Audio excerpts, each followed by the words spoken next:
ऋषभ ने मुस्कुराकर गर्व से कहा, नहीं नहीं नहीं नहीं नहीं लेडीज एंड जेंटलमैन, हालांकि ये स्टॉर्म बनाना पेंटिंग बुरी नहीं है, ये बेशक करोड़ों के लायक है, लेकिन मुझे इसमें कोई दिलचस्पी नहीं है।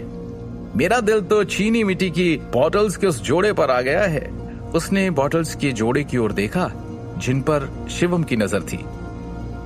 क्या ऋषभ सच में वो बॉटल्स खरीदना चाहता है या उसका इरादा फिर से शिवम को नीचा दिखाने का है? क्या शिवम साहब सर के सामने उन बॉटल्स का राज खोलेगा?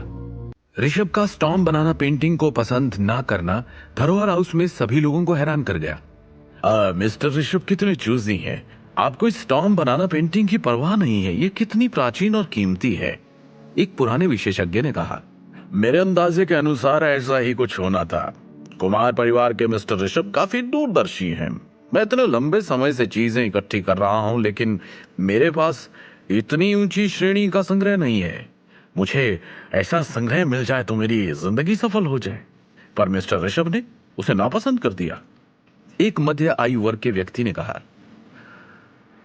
मिस्टर ऋषभ वाकई में आम लोगों की कल्पना से परे हैं। अरे ऐसे मास्टरपीस को कौन रिजेक्ट करता है? ऋषभ मुस्कुराया। वो स्थिति से बहुत संतुष्ट था। उसमें श्रेष्ठता का भाव भरा हुआ था। देख रही हो दृष्टि, ऋषभ कितना विशिष्ट और जानकार है। हाँ, इन बड़ी चीजों की कितनी समझ है उसे। वो जानता उसे पैसे कहाँ लगाने हैं, कौन सी चीज उसके लायक है और कौन सी नहीं।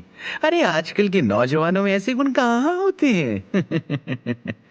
पूनम ने खुशी से मुस्कुराकर अपने भतीजे की प्रशंसा की। अपनी बात खत्म करने के बाद उसने शिवम की ओर ठंडे भाव से देखा और कहा, कुछ सीख भी रहे हो या तुम्हारी मंदबुद्धि में कुछ जा ही नहीं रहा? तुम पूरी जिंदगी भी मेहनत कर लो तो ऋषभ जैसी श्रेष्ठता को छू तक नहीं पाओगे। आंखें खोल के देखो, ऋषभ के पैरों की धूल भी नहीं हो तुम। अब भी तुम हिम्मत करते हो कि ऋषभ को रिजेक्ट करने में दृष्टि की मदद करो।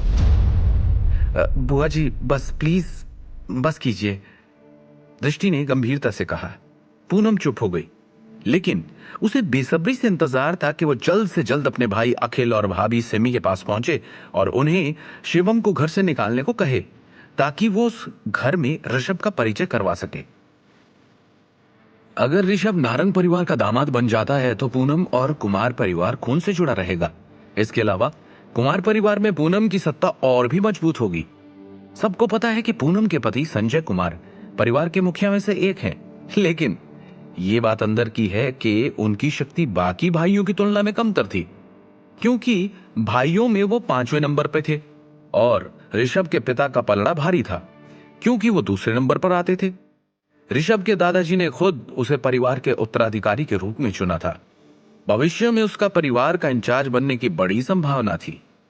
ठीक है मिस्टर ऋषभ कुमार, आपको स्टॉर्म बनाना पेंटिंग की परवाह नहीं है, लेकिन आपने कहा कि पोर्सिलेन की वो बॉटल्स दिलचस्प हैं। क्या आपकी कोई राय है? इस समय एक कुलीन परिवार के एक शिष्य ने उत्सुकता से पूछा। ऋषभ ने थोड़ा सिर हिलाया। वो खुद से काफी खुश दिख रहा था। उसने कहा, हाँ मुझे यकीन है, पोर्सिलेन की बॉटल के इस जोड़े में एक खास बात है। उसने लंबी महोगनी टेबल पर रखी एक जोड़ी अद्भुत दिखती पोर्सिलेन की बॉटल्स की ओर इशारा किया और दिखाया। हाँ, मेरी राय में पोर्सिलेन की बॉटल्स की ये जोड़ी मिंग राजवंश के युद्ध के वक्त के क्लासिक काम है। इसकी क्राफ्ट्समैनशिप और डिजाइन अद्भुत हैं। ये एक मास्टरपीस है। इतना कहने के बाद ऋषभ ने धीरे से कहा, इसके अलावा मैंने इन बॉटल्स का विशेष अर्थ और मूल्य भी देखा।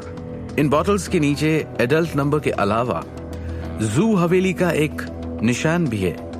पता है इसका क्या मतलब है? ऋषभ ने अपने चेहरे पर मुस्कान के साथ कहा। उसे सबके सामने दिखावा करने में काफी खुशी हो रही थी। मेरी नॉलेज के अनुसार मिंग राजवंश का जू परिवार काफी पॉपुलर है। ये किंग जोंग शेन और जूदा के उत्तराधिकारियों के आने के बाद का हुआ। जू परिवार मिंग राजवंश में नंबर 1 कुलीन परिवार माना जाता है और पोर्सिलेन की बॉटल्स की ये जोड़ी ये शेंग के युग के दौरान की होनी चाहिए, जब इंपीरियल पैलेस ने जू निवास को बड़े बड़े रिवॉर्ड से सम्मानित किया था। ये पोर्सिलेन बॉटल्स की जोड़ी उन रिवॉर्ड्स में से एक है शायद। इसके अलावा बॉटल्स की ये जोड़ी काफी रेयर है और इसका रंग भी ये उस दौरान के किसी युद्ध का रंग है। मैं इस जोड़ी की कीमत का अंदाजा लगा सकता हूं, लगभग 150 करोड़। ऋषभ ने धीरे से मगर आत्मविश्वास के साथ कहा। ऋषभ के इतना कहने के बाद वहां मौजूद सभी विशिष्ट अतिथि उसकी प्रशंसा करने लगे।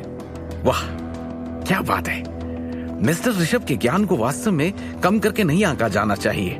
मैं 30 साल से इस बिजनेस में हूं, लेकिन मेरे पास अब भी इनके जैसी ठोस जानकारी और सटीक निर्णय नहीं है।